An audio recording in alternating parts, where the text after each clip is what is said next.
ಶಾಂತಿ 22/4/2025 ಪ್ರಥಮುರಳಿ ಬಾಪ್ದಾದ ಮಧುಬನ. ಇವತ್ತಿನ ಹೆಡ್ಲೈನ್ಸಲ್ಲಿ ತಂದೆ ತಿಳಿಸ್ತಾ ಇದ್ದಾರೆ, ಮಧುರ ಮಕ್ಕಳೇ, ನಿಮ್ಮ ಸಮಯವು ಬಹಳ ಅಮೂಲ್ಯವಾಗಿದೆ. ಇದರಲ್ಲಿ ನೀವು ತಂದೆಗೆ ಸಂಪೂರ್ಣ ಸಹಯೋಗಿಗಳು ಆಗಬೇಕು. ಸಹಯೋಗಿ ಮಕ್ಕಳೇ ಶ್ರೇಷ್ಠ ಪದವಿಯನ್ನು ಪಡೆಯುತ್ತಾರೆ. ತಂದೆ ತಿಳಿಸ್ತಾ ಇದ್ದಾರೆ, ಈ ಸಂಗಮ ಯುಗ ಏನಿದೆಯೋ ಈ ಸಂಗಮ ಯುಗದಲ್ಲೇ ನಮಗೆ ಪರಮಾತ್ಮ ನಮಗೆ ಸಿಗ್ತಾರೆ. ಪರಮಾತ್ಮನ ಪರಿಚಯ ಸಿಗುತ್ತೆ, ನಾವು ಯಾರು ಅನ್ನೋದು ಸಿಗುತ್ತೆ, ನಮಗೆ ಸೃಷ್ಟಿ ಚಕ್ರದ ಜ್ಞಾನ ಸಿಗುತ್ತೆ.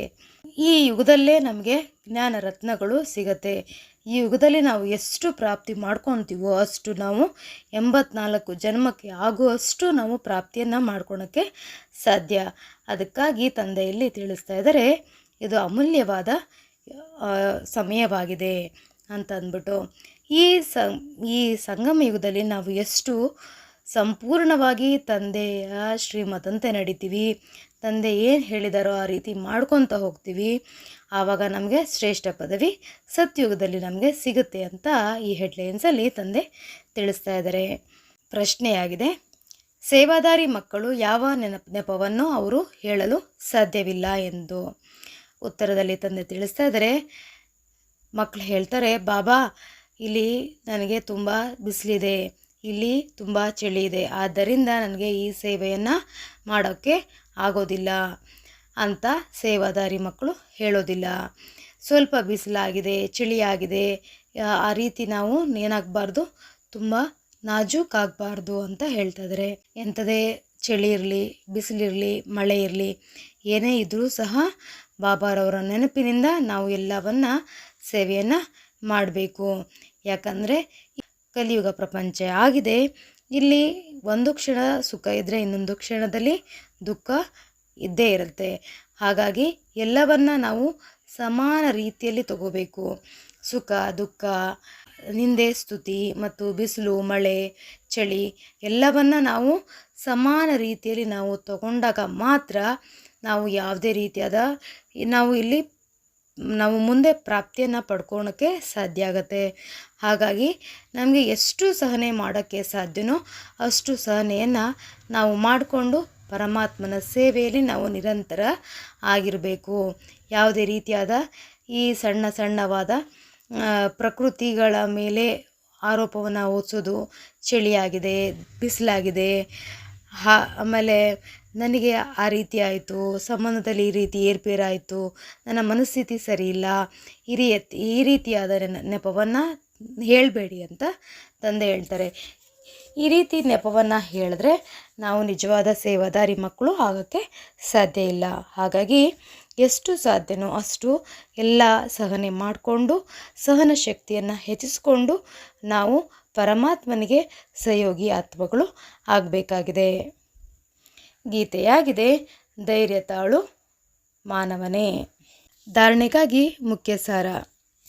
ಮೊದಲನೇ ಪಾಯಿಂಟಲ್ಲಿ ತಂದೆ ತಿಳಿಸ್ತಾ ಇದ್ದಾರೆ, ಈ ಆತ್ಮಿಕ ವಿದ್ಯೆಯನ್ನು ನಾವು ಓದಬೇಕಾಗಿದೆ ಮತ್ತು ಅನ್ಯರಿಗೂ ಸಹ ಓದಿಸ್ಬೇಕಾಗಿದೆ. ಅವಿನಾಶಿ ಜ್ಞಾನ ರತ್ನಗಳನ್ನ ಎಷ್ಟು ಸಾಧ್ಯನೋ ಅಷ್ಟು ನಮ್ಮ ಮುಷ್ಟಿಯಲ್ಲಿ ನಾವು ತುಂಬ್ಕೋಬೇಕಾಗಿದೆ. ಮತ್ತು ಯಾವುದೇ ರೀತಿಯಾದ ಕಡಲೆಯ ಹಿಂದೆ ಹೋಗಿ ನಾವು ಸಮಯವನ್ನು ಹಾಳು ಮಾಡ್ಕೋಬಾರ್ದು ಅಂತ. ಈ ಆತ್ಮಿಕ ವಿದ್ಯೆಯನ್ನು ಈಗ ನಾವು ಏನು ಈ ಸಂಗಮ ಯುಗದಲ್ಲಿ ಕಲಿತಾ ಇದ್ದೀವಲ್ಲ, ಏನು ಆತ್ಮದ ಜ್ಞಾನ, ಆತ್ಮದ ಗುಣಗಳು, ಆತ್ಮದ ಶಕ್ತಿಗಳು,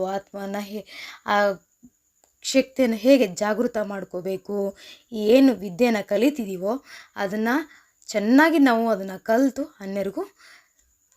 ಅನ್ಯರಿಗೂ ಹಂಚಬೇಕು. ಅನ್ಯರಿಗೂ ಸಹ ನಮ್ಮ ಸಮಾನರನ್ನಾಗಿ ಮಾಡಬೇಕು. ಮತ್ತು ಇದು ಅವಿನಾಶಿಯಾಗಿದೆ, ಯಾವುದೇ ರೀತಿಯಾಗಿ ಏನಾಗಲ್ಲ, ವಿನಾಶ ಅನ್ನೋದು ಆಗೋದಿಲ್ಲ. ಹೇಗೆ ಸ್ಥೂಲವಾದ ವಿದ್ಯೆಯಲ್ಲಿ ಏನಾಗುತ್ತೆ, ಒಂದು ಜನ್ಮಕ್ಕೆ ತೊಗೊತೀವಿ, ಇನ್ನೊಂದು ಜನ್ಮಕ್ಕೆ ಅದು ಆ ವಿದ್ಯೆ ಇರೋದಿಲ್ಲ. ಆದರೆ ಈ ವಿದ್ಯೆ ಏನು ನಾವು ಕಲಿತೀವೋ ಇದು ಜನ್ಮಾಂತರಕ್ಕೆ ಅದು ರೆಕಾರ್ಡಾಗಿ ನಮ್ಮಲ್ಲಿ ಇದ್ದೇ ಇರುತ್ತೆ. ಆದರೆ ಸ್ಥೂಲವಾದ ವಿದ್ಯೆಯನ್ನು ಏನಾಗುತ್ತೆ, ಅದು ನಮಗೆ ಅದು ಕ್ಯಾರಿ ಫಾರ್ವರ್ಡ್ ಆಗೋದಿಲ್ಲ. ಆದರೆ ಈಗ ನಾವು ಏನು ಕಲಿತಿದ್ದೀವಲ್ಲ, ಈ ವಿದ್ಯೆ ನಮಗೆ ಯಾವಾಗಲೂ ಸಹ ಕ್ಯಾರಿ ಫಾರ್ವರ್ಡ್ ಆಗ್ತಾ ಇರುತ್ತೆ. ಅದು ನಮ್ಮ ನೆಕ್ಸ್ಟ್ ಜನ್ಮಕ್ಕೂ ಸಹ ಬರ್ತಾ ಇರುತ್ತೆ. ನಾವೆಷ್ಟು ಇಲ್ಲಿ ನಾವು ಜ್ಞಾನವನ್ನು ಕಲಿತೀವಿ, ಶಕ್ತಿಯನ್ನು ತುಂಬ್ಕೊತೀವೋ ಅಷ್ಟು ಆತ್ಮದಲ್ಲಿರುವಂತಹ ಶಕ್ತಿ ಜಾಗೃತ ಆಗ್ತಾ ಹೋಗುತ್ತೆ ಮತ್ತು ನಮಗೆ ಅಷ್ಟು ಪ್ರಾರಬ್ಧವೂ ಸಹ ಸಿಗ್ತಾ ಹೋಗುತ್ತೆ. ಹಾಗಾಗಿ ಎಷ್ಟು ಸಾಧ್ಯನೋ ಅಷ್ಟು ಜ್ಞಾನ ರತ್ನಗಳನ್ನ ತಂದೆಯಿಂದ ತುಂಬಿಸ್ಕೊಳ್ಳಿ ಅಂತ ತಂದೆ ಹೇಳ್ತಾ ಇದ್ದಾರೆ. ಆಮೇಲೆ ಸ್ಥೂಲವಾದ ಹೆಸರು ಆಗಿರ್ಬೋದು, ಕೀರ್ತಿ ಬೇಕು ಅಂತ ಹೇಳ್ಬೋದು, ಈ ರೀತಿಯಾದ ಆಸೆಗೆ ನೀವು ಒಳಗಾಗಲದೆ ಅದಕ್ಕೆ ತಂದೆ ಅದನ್ನು ಕಡಲೆ ಅಂತ ಹೇಳ್ತಾ ಇದ್ದಾರೆ. ಅದಕ್ಕೆ ನಾವು ವಶ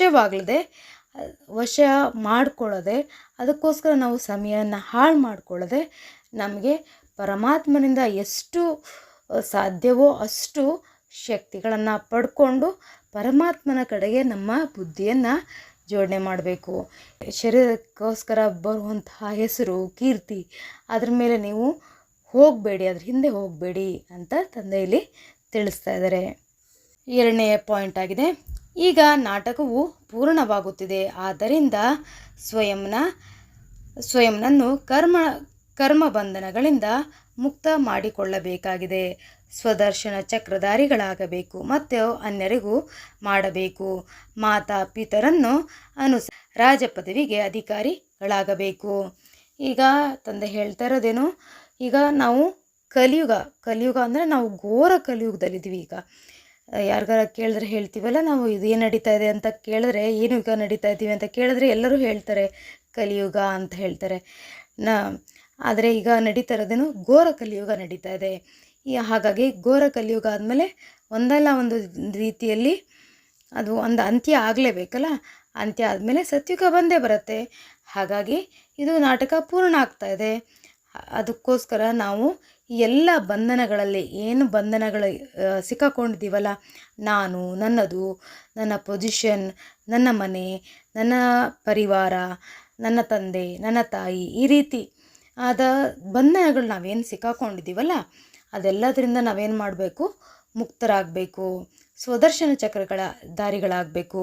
ಸ್ವದರ್ಶನ ಚಕ್ರಧಾರಿ ಅಂದ್ರೇನು, ನಾನು ಹೇಗೆ ಇದ್ದೀನಿ ಮತ್ತು ನಾನು ಹೇಗಿದ್ದೆ ಅನ್ನೋದನ್ನು ನಾವು ಮೆಲ್ಕು ಹಾಕ್ತಾ ಇರೋದು, ನಮ್ಮ ಸ್ಮೃತಿಯಲ್ಲಿ ತರಿಸ್ಕೊಳೋದು.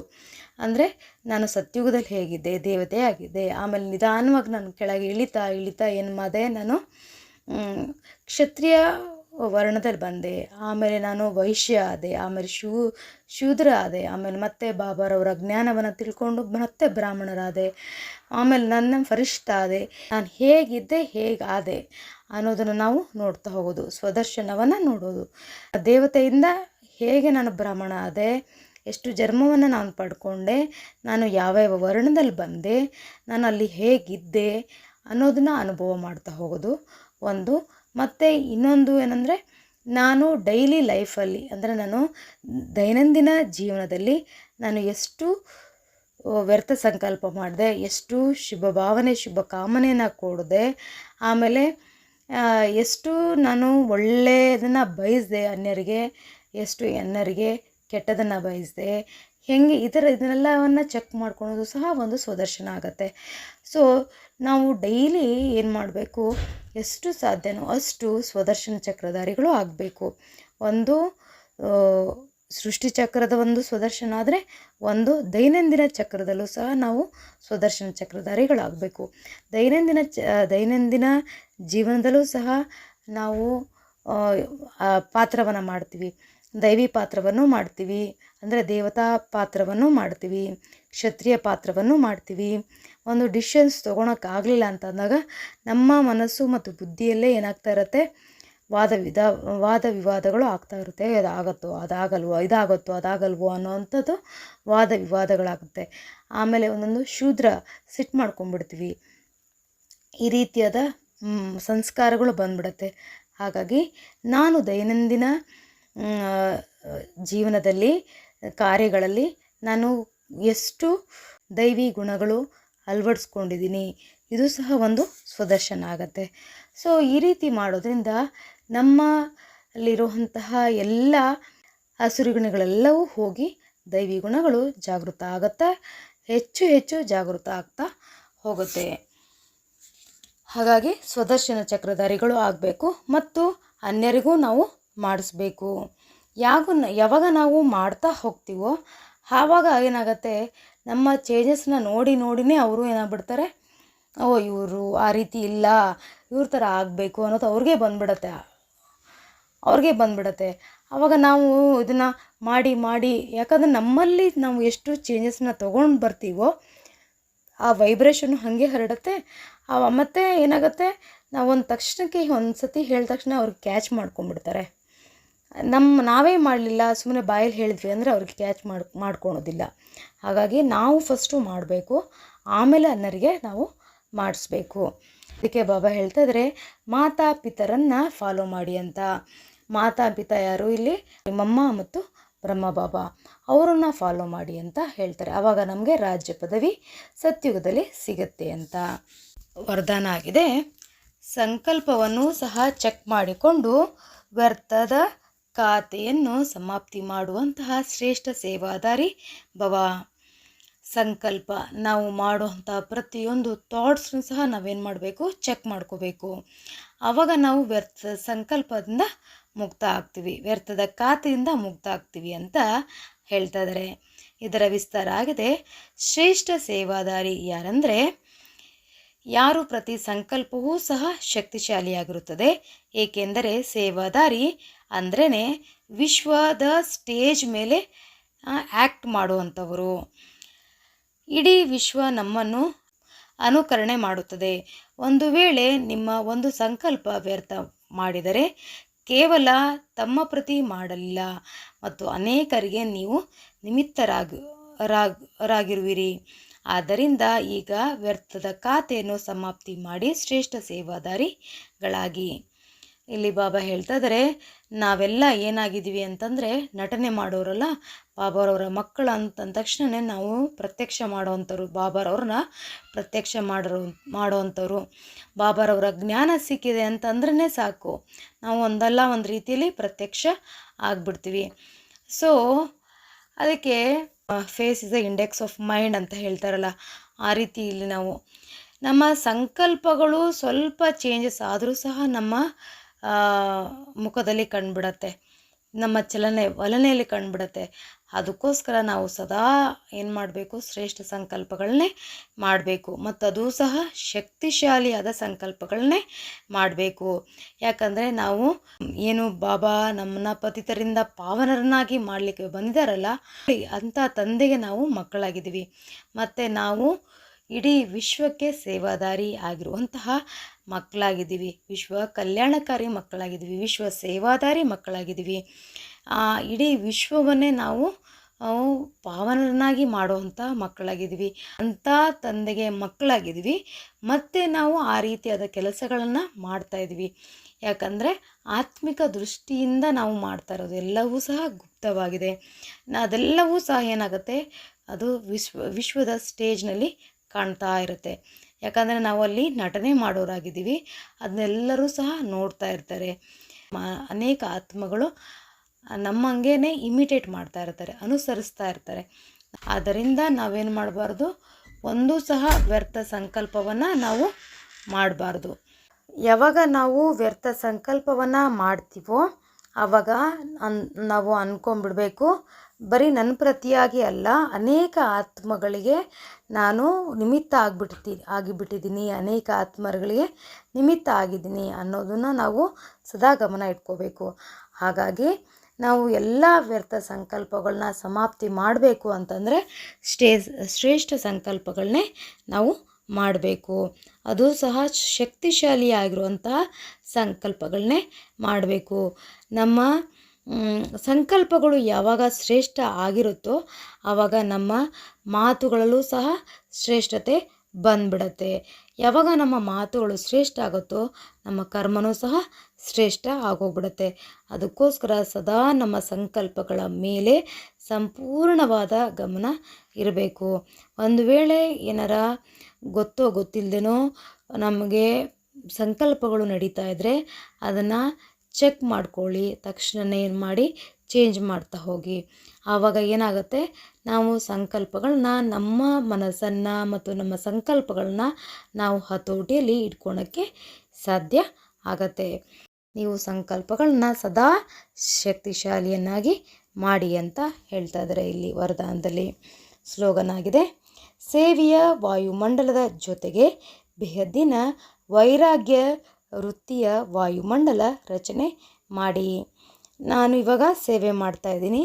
ಸೇವೆಯನ್ನು ಮಾಡ್ತಾ ಮಾಡ್ತಾ ಅನೇಕ ಆತ್ಮಗಳಿಗೆ ಇವರು ಸೇವೆ ಮಾಡ್ತಾ ಇದ್ದಾರಪ್ಪ, ನಾನು ಮಾಡಬೇಕು ಅನ್ನುವಂಥದ್ದು ಪ್ರೇರಣೆ ಬರುತ್ತೆ.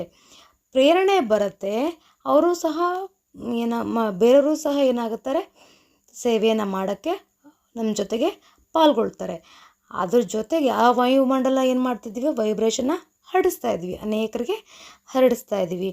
ಅದ್ರ ಜೊತೆಗೆ ನಮಗೇನು ಬರಬೇಕು, ಬೇಹದ್ದಿನ ವೈರಾಗ್ಯನೂ ಬರಬೇಕು. ನಾನು ಈ ಸೇವೆ ಮಾಡ್ತಾಯಿದ್ದೀನಿ, ನಾನು ಮಾಡಿದ್ರೇ ಈ ಸೇವೆ ನಡೆಯುತ್ತೆ, ನಾನು ಮಾತಾಡಿದ್ರೇ ಈ ಸ್ಟೇಜಲ್ಲಿ ಗೌರವ ಸಿಗತ್ತೆ ಇಲ್ಲಿ ಇರೋರಿಗೆಲ್ಲರಿಗೂ. ಈ ರೀತಿಯಾದ ಸಂಕಲ್ಪಗಳು ನಮ್ಮಲ್ಲಿ ಯಾವತ್ತೂ ಸಹ ಬರಬಾರ್ದು. ನಾನು ಸೇವೆ ಮಾಡಿದೆ, ನಿಮಿತ್ತ ಆಗಿದ್ದೆ, ನಾನು ಈ ಸೇವೆಯಿಂದ ಸಂಪೂರ್ಣ ಭಿನ್ನ. ಯಾಕಂದರೆ ನಾನೊಂದು ಇನ್ಸ್ಟ್ರೂಮೆಂಟ್. ಬಾಬಾ ನಮ್ಮನ್ನು ಜಸ್ಟ್ ಇನ್ಸ್ಟ್ರೂಮೆಂಟಾಗಿ ನನ್ನನ್ನು ಮಾಡಿದ್ದಾರೆ. ಯಾಕಂದರೆ ಎಲ್ಲದೂ ಸಹ ಬಾಬಾರವರ ಕಾರ್ಯಗಳು. ಅದಕ್ಕೋಸ್ಕರ ಈ ಸೇವೆನ ಕೊಟ್ಟಿರೋರು ಯಾರು, ಬಾಬಾ ಕೊಟ್ಟಿದ್ದಾರೆ. ಈ ಜ್ಞಾನವನ್ನು ಕೊಟ್ಟಿರೋರು ಯಾರು, ಬಾಬಾ ಕೊಟ್ಟಿದ್ದಾರೆ. ಈ ಶರೀರವನ್ನು ಕೊಟ್ಟೋರು ಯಾರು, ಬಾಬಾ ಕೊಟ್ಟಿದ್ದಾರೆ. ಈ ಮರುಜೀವ ಮಾಡಿರೋರು ಯಾರು, ಬಾಬಾ ಮಾಡಿರೋದು. ಇದೆಲ್ಲವನ್ನು ನಾವು ಸದಾ ಮೆಲುಕು ಹಾಕ್ತಾ ಇರಬೇಕು. ಯಾವಾಗ ನಾವು ಇದೆಲ್ಲ ಮೆಲುಕು ಹಾಕ್ತೀವೋ ಆವಾಗ ನಮಗೆ ಇದು ನನ್ನದು ಅನ್ನೋದು ನಮಗೆ ಬರೋದಿಲ್ಲ.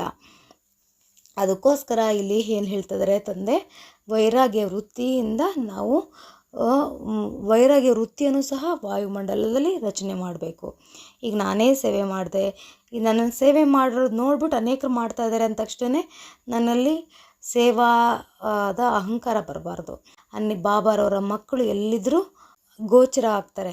ಯಾಕಂದರೆ ಅವರಲ್ಲಿ ನಿಸ್ವಾರ್ಥತೆ ಇರುತ್ತೆ. ಅದಕ್ಕೋಸ್ಕರ ನಿಸ್ವಾರ್ಥದಿದ್ದಾಗ ಸೇವೆ ಚೆನ್ನಾಗಾಗತ್ತೆ. ಯಾವಾಗ ನಿಸ್ವಾರ್ಥತೆ ಬರುತ್ತೆ, ನನ್ನಲ್ಲಿ ನಿಮಿತ್ತ ಭಾವ ಇದ್ದಾಗ ಮಾತ್ರ ಆಗತ್ತೆ. ಆಮೇಲೆ ವೈರಾಗ್ಯ ಭಾವ ಇದ್ದಾಗ ನಮ್ಮಲ್ಲಿ ಹೆಚ್ಚು ಹೆಚ್ಚು ಸೇವೆಯನ್ನು ಮಾಡೋಕ್ಕೆ ಸಾಧ್ಯ ಆಗತ್ತೆ ಅಂತ ಇಲ್ಲಿ ತಂದೆ ತಿಳಿಸ್ತಾ ಇದ್ದಾರೆ. ಅವ್ಯಕ್ತ ಸೂಚನೆ ಆಗಿದೆ, ಕಂಬೈನ್ಡ್ ರೂಪದ ಸ್ಮೃತಿಯಿಂದ ಸದಾ ವಿಜಯಿ ಆಗಿರಿ. ಸಂಗಮ ಯುಗವಾಗಿದೆ, ಕಂಬೈನ್ಡ್ ಆಗಿರುವಂತಹ ಯುಗ. ಈ ಸಂಗಮ ಯುಗದಲ್ಲಿ ನಮಗೆ ಯಾರಿರ್ತಾರೆ, ನಮ್ಮ ಜೊತೆ ಸದಾ ಭಗವಂತ ಇರ್ತಾರೆ. ತಂದೆಯಿಂದ ಒಂಟಿಯಾಗಿರಲು ಸಾಧ್ಯವಿಲ್ಲ. ನಾವು ತಂದೆಯನ್ನು ಬಿಟ್ಟು ಇರೋಕ್ಕೆ ಸಾಧ್ಯವಿಲ್ಲ.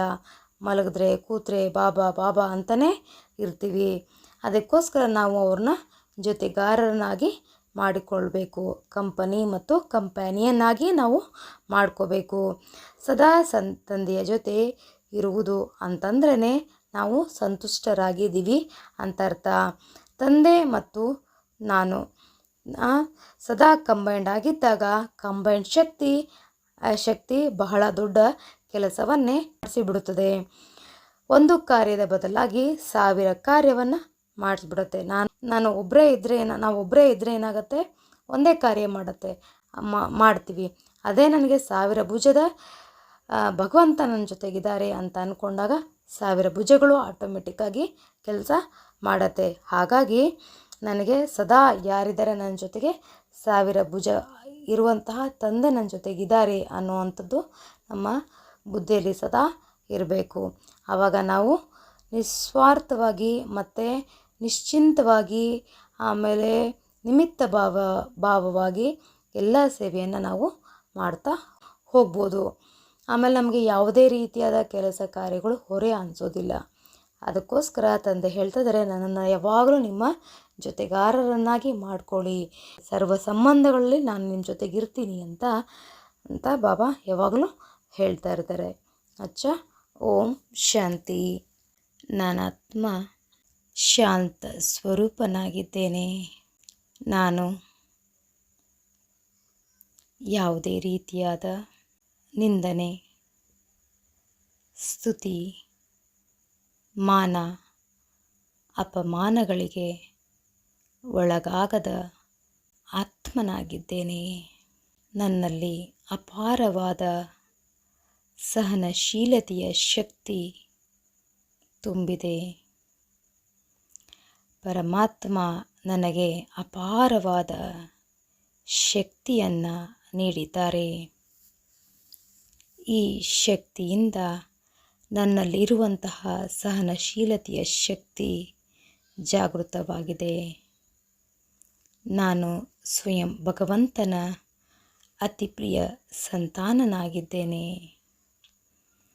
ನಾನು ಸರ್ವ ಗುಣಗಳನ್ನು, ಸರ್ವಶಕ್ತಿಗಳನ್ನು ಅನುಭವ ಮಾಡುತ್ತಿದ್ದೇನೆ. ಅವಿನಾಶಿ ಜ್ಞಾನ ರತ್ನಗಳನ್ನು ನನಗೆ ಎಷ್ಟು ಸಾಧ್ಯವೋ ಅಷ್ಟು ನಾನು ನನ್ನ ಜೋಳಿಗೆಯಲ್ಲಿ ತುಂಬಿಕೊಂಡಿದ್ದೇನೆ. ನಾನು ನಿಸ್ವಾರ್ಥ ಸೇವಾದಾರಿ ಆತ್ಮನಾಗಿದ್ದೇನೆ. ನಾನೊಂದು ವಿಶೇಷ ಆತ್ಮನಾಗಿದ್ದೇನೆ. ನಾನೊಂದು ವಿಶೇಷ ಆತ್ಮನಾಗಿದ್ದೇನೆ. ಓಂ ಶಾಂತಿ, ಓಂ ಶಾಂತಿ, ಓಂ ಶಾಂತಿ.